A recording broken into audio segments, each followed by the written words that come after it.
ನಮಸ್ಕಾರ. ಉಜಿರೆಯ ಶ್ರೀ ಜನಾರ್ದನ ಸ್ವಾಮಿ ದೇವಸ್ಥಾನದ ಬ್ರಹ್ಮಕಲಶೋತ್ಸವ ಅತ್ಯಂತ ಅದ್ದೂರಿಯಿಂದ ನಡೀಲಿಕ್ಕೆ ಎಲ್ಲ ರೀತಿಯ ಸಕಲ ಸಿದ್ಧತೆಗಳು ನಡೀತಾ ಇದೆ. ಮತ್ತೊಂದು ಕಡೆ ನೀವು ಹಿಂದೆ ಕಾಣ್ತಾ ಇದ್ದೀರಿ, ವಿಜಯ ಗೋಪುರದ ಕೆಲಸ ಕಾರ್ಯಗಳು ಮುಗ್ದು ಅದು ಕೂಡ ಉದ್ಘಾಟನೆಗೊಳ್ಳಿಕ್ಕಿದೆ. ಈ ಕ್ಷೇತ್ರಕ್ಕೆ ಒಬ್ರು ಸಂಬಂಧಪಟ್ಟವರು ಇದ್ದಾರೆ, ಅಂದ್ರೆ ಇಲ್ಲಿನ ಶರತ್ ಕೃಷ್ಣ ಪಟವಟ್ನಾಯರ್ ಆಗಿರ್ಬೋದು, ಅವರ ಹಿಂದಿನ ವಿಜಯರಾಘವ ಪಟವಟ್ನಾಯರ್, ಅವ್ರ ಜೊತೆಗೆ ಅವಿನಾಭಾವ ಸಂಬಂಧ ಹೊಂದಿದೆ. ಅವರು ಬೇರಾರು ಅಲ್ಲ, ಈ ಭಾಗದಲ್ಲಿ ಅನೇಕ ಹೆಸರುಗಳನ್ನ ಗಳಿಸಿದವರು, ಅನೇಕ ಪುರಸ್ಕಾರಗಳನ್ನ ಪಡೆದವರು ಅನಂತ್ ಭಟ್ ಮಚ್ಚಿಮಲೆ ಸರ್. ಸರ್ ನಮಸ್ತೆ. ನಮಸ್ತೆ. ನೀವು ಬೆಳ್ತಂಗಡಿ ತಾಲೂಕಿನ ರಬ್ಬರ್ ಬೆಳೆಗಾರರ ಸಂಘದ ಉಪಾಧ್ಯಕ್ಷರಾಗಿದ್ದೀರಿ. ಈ ಹಿಂದೆ ರೋಟರಿ ಕ್ಲಬ್ನ ಅಧ್ಯಕ್ಷರು ಕೂಡ ಆಗಿದ್ರಿ. ಅನೇಕ ಉಜಿರೆಯಲ್ಲಿ ನಡೆದಿರುವಂತಹ ಸೇವಾ ಕಾರ್ಯಗಳಲ್ಲಿ ಭಾಗಿಯಾಗುವವರು, ಎಲ್ಲಿದ್ರು ಕೂಡ ಅನಂತ್ ಭಟ್ ಮಚ್ಚಿಮಲೆ ಅವರು ಇರ್ತಾರೆ. ಅವರ ಮಾತುಗಳು ಕೇಳಲಿಕ್ಕೆ ಜನರು ಕೆಲವರು ಕಾಯ್ತಾ ಇರ್ತಾರೆ ಅನ್ನೋದು ನಮಗೆ ಗೊತ್ತಿದೆ. ನಾನೀಗ ಈ ಬ್ರಹ್ಮಕಲಶೋತ್ಸವದ ಬಗ್ಗೆ ಮಾತಾಡೋದಾದ್ರೆ, ಯಾವ ರೀತಿಯಾಗಿ ಸಿದ್ಧತೆಗಳು ನಡೀತಾ ಇದೆ ನೀವೇ ಗಮನಿಸ್ತಾ ಇದ್ರಿ. ಈ ಹಿಂದಿನಿಂದಲೂ ನೀವು ಈ ಕ್ಷೇತ್ರಕ್ಕೆ ಬರ್ತಾ ಇದ್ದವರು, ಈಗಿನ ಬದಲಾವಣೆಗಳನ್ನು ನೋಡಿದಾಗ ಏನ್ ಅನಿಸ್ತಾ ಇದೆ ಈಗ? ಪ್ರಪ್ರಥಮವಾಗಿ ಎಲ್ಲ ಮಹಾಜನತೆಗೆ ನಮ್ಮ ನಮಸ್ಕಾರಗಳು, ಹಾಗೆ ಶುಭ ಸಂಜೆ. ಆರಂಭದಲ್ಲಿ ಜನಾರ್ದನ ಸ್ವಾಮಿಯನ್ನು ನೆನೆಸುತ್ತಾ, ಹಾಗೆ ಕೀರ್ತಿಶೇಷ ವಿಜಯರಾಘವ ಪಟವಟ್ನಾಯರ ಪಾದಾರವಿಂದಗಳಿಗೆ ಅವರ ನಮಸ್ಕಾರ ಮಾಡುತ್ತಾ, ನಿಜವಾಗಿಯೂ ನಾವೆಲ್ಲ ಆನಂದ ತುಂದಿಲರಾಗಿದ್ದೇವೆ. ಯಾಕೆಂತ ಹೇಳಿದರೆ ಇದೊಂದು ದೊಡ್ಡ ಮಹತ್ ಕಾರ್ಯ ಅಂತಲೇ ಹೇಳ್ಬೋದು. ಹಿಂದಿನ ಬ್ರಹ್ಮಕಲಶದಲ್ಲಿಯೂ ಕೂಡ ವಿಜಯರಾಘವ ಪಟವಟ್ನಾಯರ ಮಾರ್ಗದರ್ಶನದಲ್ಲಿ ಅಭೂತಪೂರ್ವವಾಗಿ ಈ ಕ್ಷೇತ್ರದಲ್ಲಿ ಬ್ರಹ್ಮಕಲಶೋತ್ಸವ ವಿಜೃಂಭಣೆಯಿಂದ ಜರುಗಿದೆ. ಈ ಬಾರಿ ಅವರ ಸುಪುತ್ರ ಶರತ್ ಕೃಷ್ಣ ಪಟವಟ್ನಾಯರ ಮುಂದಾಳತ್ವದಲ್ಲಿ, ಪೂಜ್ಯ ಕಾವಂದರ ಮಾರ್ಗದರ್ಶನದಲ್ಲಿ, ಹಾಗೆ ವಿವಿಧ ಗಣ್ಯರ ಮಾರ್ಗದರ್ಶನದಲ್ಲಿ ನಭೂತೋನ ಭವಿಷ್ಯತಿ ಅಂತ ಹೇಳುವ ಹಾಗೆ ಇಲ್ಲಿ ತಯಾರಿಗಳು ನಡೀತಾ ಇದೆ. ಅತ್ಯಂತ ವಿಜೃಂಭಣೆಯಿಂದ ನಾಳೆ 2ನೇ ತಾರೀಕಿಂದ 11ನೇ ತಾರೀಕುವರೆಗೆ ಈ ಬ್ರಹ್ಮಕಲಶೋತ್ಸವ, ಹಾಗೆಯೇ ವಿಜಯರಾಘವ ಪಟವಟ್ನಾಯರ ಸಂಸ್ಮರಣೆಗೆ ಅಥವಾ ಅವರ ಒಂದು ಸವಿನೆನಪಿಗೆ, ಮುಂದಿನ ಪೀಳಿಗೆಗೆ ಅವರ ಏನು ಜೀವಂತವಿರಿಸುವಿಕೆಗೆ ಇದೊಂದು ವಿಜಯ ಗೋಪುರ ಲೋಕಾರ್ಪಣೆಗೊಳ್ಳಿಕ್ಕೆ ನಾವು ರಬ್ಬರ್ ಸೊಸೈಟಿ, ಈಗ ನೀವು ಪ್ರಸ್ತಾಪ ಮಾಡಿದ್ರಿ, 1985ರಲ್ಲಿ ಕೀರ್ತಿಶೇಷ GN ಬಿಡೆ ಅವರು ರಬ್ಬರ್ ಸೊಸೈಟಿ ಆರಂಭವಾಗುವಾಗ ಪರೋಪಕಾರಾರ್ಥ ಫಲಂತಿ ವೃಕ್ಷ ಪರೋಪಕಾರಾರ್ಥ ವಹಂತಿ ನದ್ಯ ಅಂತ ಹೇಳುವ ಶ್ಲೋಕ ಇದೆ. ಪರೋಪಕಾರಕ್ಕೋಸ್ಕರ ನದಿಗಳು ಹರಿಯುತ್ತವೆ, ಪರೋಪಕಾರಕ್ಕೆ ಹಣ್ಣುಗಳನ್ನು ವೃಕ್ಷಗಳು ಕೊಡ್ತವೆ. ಹಾಗೆ ಪರೋಪಕಾರಾರ್ಥ ಮಿದಂ ಶರೀರಂ ಅಂತ ವಿಜಯರಾಘವ ಪಟವಟ್ನಾಯವರು ಬದುಕಿ ಬಾಳಿ ತೋರಿಸಿದವರು ಜನತೆಗೆ. ನಮಗೆಲ್ಲ ಅವರು ದಾರಿದೀಪ, ಕೀರ್ತಿಶೇಷರು, ಪ್ರಾತಸ್ಮರಣೀಯರು. ಅವರು ಇದೇ ಕ್ಷೇತ್ರದ ಮುಂಭಾಗದಲ್ಲಿ ಸಣ್ಣ ಜಾಗವನ್ನು ನಾನು ಕೊಡ್ತೇನೆ, ರಬ್ಬರ್ ಸೊಸೈಟಿ ನಡೆಸಿ ಅಂತೇಳಿ ಆಶೀರ್ವಾದ ಪೂರ್ವಕವಾಗಿ ನೀಡಿ, ಇವತ್ತು ದಿನವಹಿ ಕೋಟಿಗೂ ಹೆಚ್ಚು ವ್ಯವಹಾರ ಮಾಡುವಂಥ ಸಂಸ್ಥೆಯಾಗಿ ಸಣ್ಣ ಅವರು ಬೀಜ ಹಾಕಿದ್ದು ಹೆಮ್ಮರವಾಗಿ ಬೆಳೆದು ಇವತ್ತು ನಿಂತು ನಮ್ಮೆದುರಿಗೆ ಇದೆ ಅಂತ ಹೇಳಲಿಕ್ಕೆ ಅತ್ಯಂತ ಸಂತಸ ಪಡ್ತೇನೆ. ಯಾಕೆಂತ ಹೇಳಿದ್ರೆ ವಿಜಯರಾಘವ ಪಟವಟ್ನಾಯರ ಮನಸ್ಸು ಅಂತ ಹೇಳಿದರೆ ಹಾಗೆ, ಅವರು ಯಾವುದೇ ಒಂದು ಎತ್ತಿ ಕೊಟ್ಟರು, ಒಂದು ಆಶೀರ್ವಾದ ಮಾಡಿದ್ರು ಅಂತ ಹೇಳಿದ್ರೆ ಆ ಸಂಸ್ಥೆ ಬೆಳಗುವುದರಲ್ಲಿ ಯಾವುದೇ ಸಂಶಯ ಬೇಡ. ಹಿಂದಿನ ಕಾಲದಿಂದ ಅವರೊಂದು ಅಜಾತ ಶತ್ರುವಾಗಿ ಜನತೆಗೆ ಉಪಕಾರ ಮಾಡಿದರು. ಯಾವ ಕ್ಷೇತ್ರದಲ್ಲಿ ಬಂದು ಕೇಳಿದ್ರು ಇಲ್ಲ ಅಂದವರಲ್ಲ, ಎಲ್ರಿಗೂ ಕೂಡ ಹಸನ್ಮುಖಿಯಾಗಿ, ಸಣ್ಣ ಮಕ್ಕಳಿಂದ ಅಬಾಲ ವೃದ್ಧರು, ಎಲ್ಲ ವೃದ್ಧರವರೆಗೂ ಕೂಡ ಮನ ತುಂಬಿ ಆಶೀರ್ವಾದ ಮಾಡುವಂತಹ ನಡೆದಾಡುವ ದೇವರು ಅಂತಲೇ ಹೇಳ್ಬೋದು. ಉಜಿರೆಯಲ್ಲಿ ಅವರು ದಣಿಗಳೆಂದೇ ಪ್ರಸಿದ್ಧ. ಅವರನ್ನು ನೋಡುವಾಗಲೇ ನಮಗೆಲ್ಲ ಒಂದು ತೀರ್ಥರೂಪ ಸಮಾನರು ಅಂತ ಅನಿಸ್ತಿತ್ತು. ಅತ್ಯಂತ ನಾವು ಸಂತಸ ಪಡ್ತಿದ್ದೆವು. ಅವರ ಒಡನಾಟವನ್ನು ನಮಗೆ ಮರೀಲಿಕ್ಕೆ ಸಾಧ್ಯ ಇಲ್ಲ. ಯಾಕೆ ಅಂತ ಹೇಳಿದ್ರೆ ನಾವೊಂದು ಸಣ್ಣ ಗಾಡಿ ತಗೊಳ್ಳೋದಿದ್ರು ಕೂಡ ಇಲ್ಲಿ ದೇವಸ್ಥಾನಕ್ಕೆ ಬಂದು ಪೂಜೆ ಮಾಡಿ ಹೋಗ್ತೇವೆ. ದೇವರಿಗೂ ನಮಗೂ ಕೂಡ ಒಂದು ಅವಿನಾಭಾವ ಸಂಬಂಧ. ಇವತ್ತು ನಮಗೆಲ್ಲ ಒಂದು ಆ ದೇವರ ಸೇವೆ ಮಾಡುವ ಅವಕಾಶ ಒದಗಿದೆ. ನಾವೆಲ್ಲ ಅತ್ಯಂತ ಸಂತಸದಲ್ಲಿ ಸೇವೆಯನ್ನು ಮಾಡ್ತಾ ಇದ್ದೇವೆ.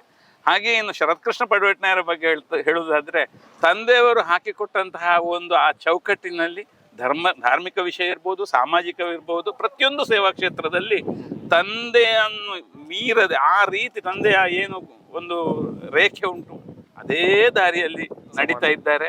ಅತ್ಯಂತ ಒಂದು ತಾಳ್ಮೆಯ ಮೂರ್ತಿ ಅವರು, ಸಾಕಾರ ಮೂರ್ತಿ. ಇಷ್ಟು ದೊಡ್ಡ ಕ್ಷೇತ್ರದ ಒಂದು ಇಲ್ಲಿ ಕೆಲಸ ಆಗ್ತಿದ್ರು ನಗು ಮುಖದಲ್ಲಿ ಯಾವುದೇ ರೀತಿಯ ಒತ್ತಡಗಳಿಲ್ಲದೆ ಅವರು ಕೆಲಸ ಮಾಡ್ತಾ ಇದ್ದಾರೆ. ವಿಶೇಷ ಏನು ಅಂತ ಹೇಳಿದ್ರೆ ಅವರ ತೀರ್ಥರೂಪರಿಗೆ ಹೇಗೆ ಸಜ್ಜನ ಬಾಂಧವರೆಲ್ಲರೂ ಸಹಕಾರ ನೀಡ್ತಿದ್ರು ಅದಕ್ಕೂ ದುಪ್ಪಟ್ಟು ಇವತ್ತಿನ ಕಾಲದಲ್ಲಿ ಇವರಿಗೂ ಕೂಡ ಸಹಕಾರ ನೀಡ್ತಾ ಇದ್ದಾರೆ. ಅದರಲ್ಲಿ ನಾವು ಕಾಣಬಹುದು ಅವ್ರು ಯಾವ ರೀತಿ ವ್ಯಕ್ತಿತ್ವ ಅವ್ರದ್ದು ಒಳ್ಳೇದಿದೆ ಅಂತ ಹೇಳೋದನ್ನು ಅದರಲ್ಲಿ ನಾವು ಅಳತೆ ಮಾಡಬಹುದು ಅಂತ ಹೇಳಿ ನನ್ನ ಒಂದು ಅಭಿಮತ. ಇನ್ನು ತೀರಾ ವೈಯಕ್ತಿಕ ಒಡನಾಟ ಅವರ ಪೂಜ್ಯರೊಂದಿಗೆ ನನಗೆ ಸೀಮಿತವಾಗಿತ್ತು. ಆದರೂ ಅವರ ಮನೆಗೆ ಹೋಗುವುದು ಬರುವುದೆಲ್ಲವೂ ಇತ್ತು.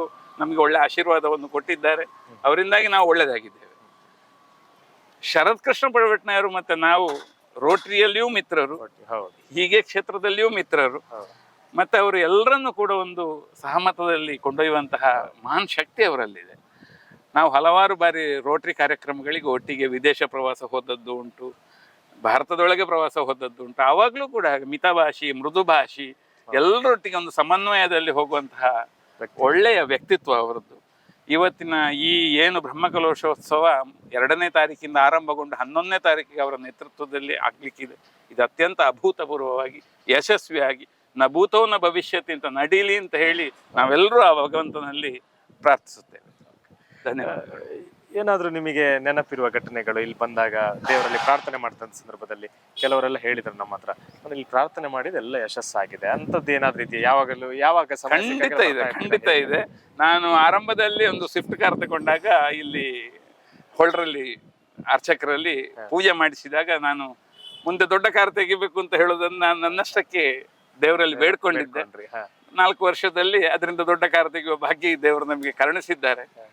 ಪ್ರತಿಯೊಂದು ವಿಷಯದಲ್ಲಿಯೂ ದೇವರಲ್ಲಿ ಬೇಡಿ ಹೋದ ಕಾರ್ಯಗಳು ನಿರ್ವಿಘ್ನವಾಗಿ ಸಾಗಿದೆ ಅಂತ ಹೇಳಲಿಕ್ಕೆ ಖಂಡಿತ ಆಗಿದೆ. ನಾವು ರಬ್ಬರ್ ಸೊಸೈಟಿಯಲ್ಲಿ ಅಂತೂ ಪ್ರತಿಯೊಂದು ವಾರ್ಷಿಕ ಮಹಾಸಭೆಯಿಂದ ಹಿಡಿದು ಯಾವುದೇ ಒಂದು ಕೆಲಸ ಮಾಡೋದಿದ್ರು ದೇವರಿಗೆ ಸಮರ್ಪಣೆ ಮಾಡದೆ ಮುಂದೆ ಹೋಗುವ ಕ್ರಮ ಇಲ್ಲ. ಆ ಕೆಲಸ ನಿರ್ವಿಘ್ನವಾಗಿ ಸಾಗಿಯೇ ಸಾಗ್ತದೆ. ಜನಾರ್ದನ ಸ್ವಾಮಿಯ ಅನುಗ್ರಹ ಖಂಡಿತ ಸಿಗ್ತದೆ. ಈಗ ಎಂಟ್ರಿ ಕೊಡುವಂತ ಸಂದರ್ಭದಲ್ಲಿ ಮೊದಲನೇ ಹಾಗಿಲ್ಲ.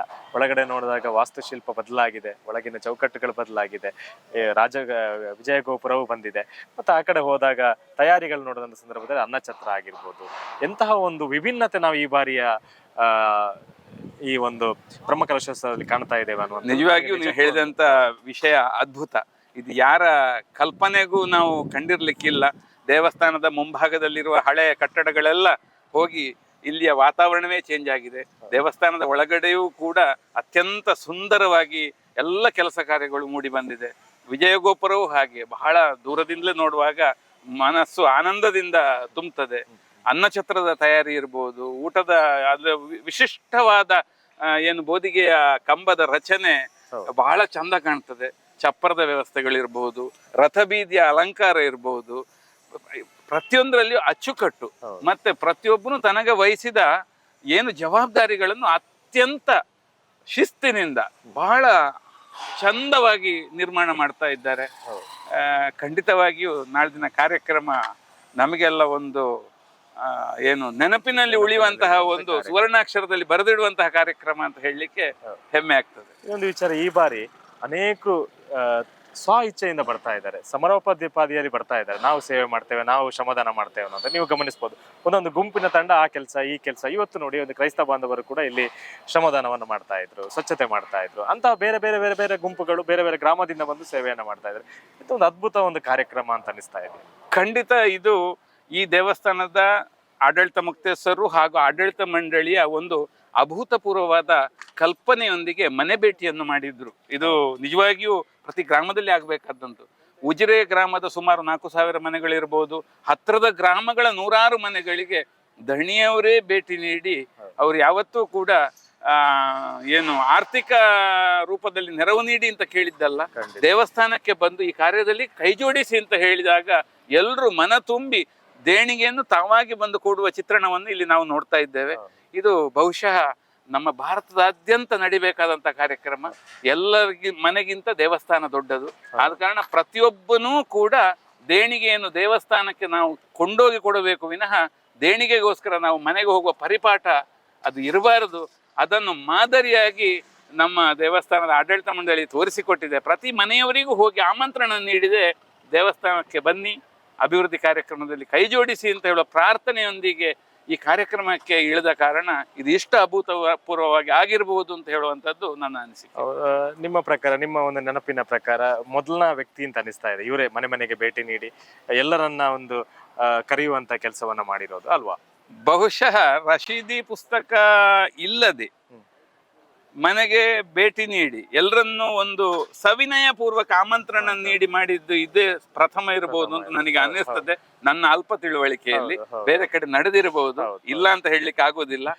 ಆದ್ರೂ ಕೂಡ ಇದೊಂದು ಒಳ್ಳೆಯ ಮಾದರಿ ವಿಷಯ ಅಂತ ಹೇಳಲಿಕ್ಕೆ ಇಚ್ಛೆ ಪಡ್ತೀನಿ. ಅದೇ ಸಂದರ್ಭದಲ್ಲಿ ಅವರ ಮನೆಯವರು ಕೂಡ ಅವರನ್ನ ಎಷ್ಟು ಪ್ರೀತಿ ದಣಿಗಳು ಬಂದ್ರು ಅನ್ನುವಂತ ರೀತಿಯಲ್ಲಿ ಅದು ಸ್ವಾಗತ ಮಾಡುವ ರೀತಿಯೂ ಚೆನ್ನಾಗಿತ್ತು. ಖಂಡಿತ ಹೋದವರೆಲ್ಲ ಅದೇ ಮಾತುಗಳನ್ನು ಹೇಳ್ತಾರೆ, ಇಂತ ಒಂದು ಭವ್ಯವಾದ ಸ್ವಾಗತವನ್ನ ಕೊಡ್ತಾ ಇದ್ರು.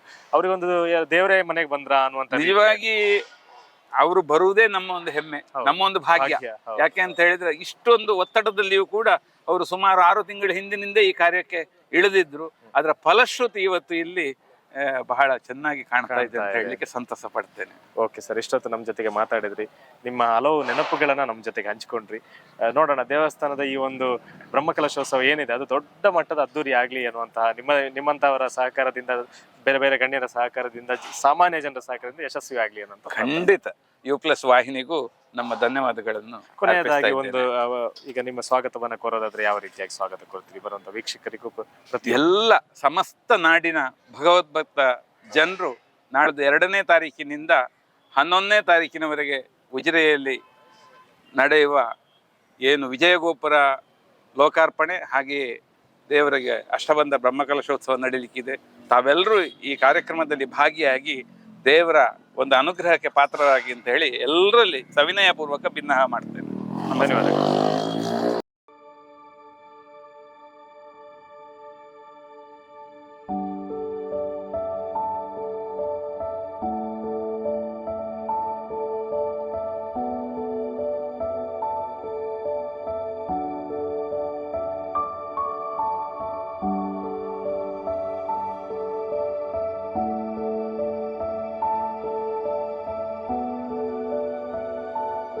ನನ್ನ ಹೆಸರು ನವೀನ್ ಅಂತ. ಆ್ಯಕ್ಚುಲಿ ನಮಗೆ ಈಗ ಹೆಣ್ಣು ಮಗು ಆಗಿದೆ. ತುಂಬ ಖುಷಿ ಆಗ್ತಾಯಿದೆ. ಹಾಸ್ಪಿಟಲ್ ಫೆಸಿಲಿಟೀಸ್ ಮತ್ತು ಇಲ್ಲಿದ್ದ ಸ್ಟಾಫ್, ಡಾಕ್ಟರ್ಸ್ ಸ್ವಚ್ಛ ಪೂರ ಭಾಳ ಶೋಕುಡೆ ಸ್ವಚ್ಛತೆ ಪೂರ ಕ್ಲೀನ್ ಎಲ್ಲ. ಮುಖ್ಯವಾಗಿ ಕಾವಂದರ ಕನಸು ಇದು. ಏನೊಂದು ಒಳ್ಳೆಯ ಆಸ್ಪತ್ರೆ ಉಜಿರೆಯಲ್ಲಿ ಬೇಕು. ಎಲ್ಲರೂ ಏನೊಂದು ಮಂಗಳೂರಿಗೆ ಹೋಗಬೇಕು, ಒಂದು ಎಮರ್ಜೆನ್ಸಿ ಆದರೆ ಅಂತಹ ಸಿಚುವೇಶನ್ ಬರಬಾರ್ದು. ನಮ್ಮ ಏನೊಂದು ಊರಲ್ಲಿ ಒಳ್ಳೆಯ ಏನೊಂದು ಆಸ್ಪತ್ರೆ, ಸುಸಜ್ಜಿತವಾದ ಆಸ್ಪತ್ರೆ ಬೇಕು ಅಂತ ಹೇಳುವ ಕನಸು 12 ಗಂಟೆ 1 ಗಂಟೆ 2 ಗಂಟೆಗೆ ನಾನು ನೋವು ಅಂತ ಹೇಳುವಾಗಲೂ ಏನು ನಿಮಿಷವೂ ವ್ಯರ್ಥ ಮಾಡದೆ ಇಮಿಡಿಯೇಟ್ಲಿ ಆಗಿ ಬಂದು ನನ್ನನ್ನೆಲ್ಲ ಆ ನೋವಿಗೆ ಬೇಕಾದ ವಿಚಾರಗಳನ್ನೆಲ್ಲ ಮಾಡಿದ್ದಾರೆ.